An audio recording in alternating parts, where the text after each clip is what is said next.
With this, Rick Santorum has a strange way of winning over those blue-collar Catholics he needs to beat the elite Mitt Romney. He attacked John F. Kennedy.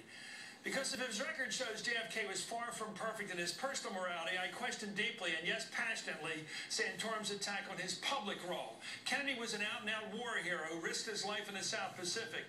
No president in history, no politician I can think of showed such selfless courage in the way Kennedy did in saving his crew in the South Pacific.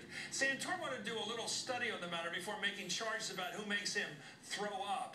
Second, he ought to take a good look at John F. Kennedy's record of public service in elective office. He was the first president to stand up for civil rights, declaring it a moral issue as old as the scriptures, as clear as the American Constitution. He sent federal troops into Mississippi to integrate Ole Miss. He forced the door open at the University of Alabama past the resistance of Governor George Wallace. And today, the sister of that young woman, he got into Alabama that day, is married to the Attorney General of the United States. Why do you think Kennedy was down there in Texas, by the way, in November of '63? He was trying to hold on to Texas and maybe Georgia because he knew his historic stand for civil rights was going to cost him the rest of the South. Kennedy created the Peace Corps to send young people around the world to teach and in other ways help the poor. He created the Alliance for Progress to help create a partnership with Latin America.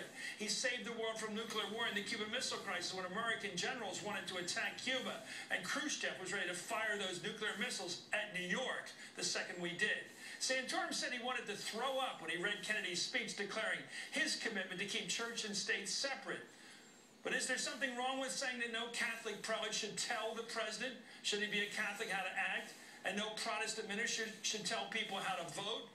Perhaps before retching, Rick Santorum ought to consider that there are ways in which doing good might be possible without being sectarian, without dividing the country along lines of religious difference. Perhaps before retching, he might have considered what Kennedy said in his inaugural address, that here on earth, God's work must truly be our own.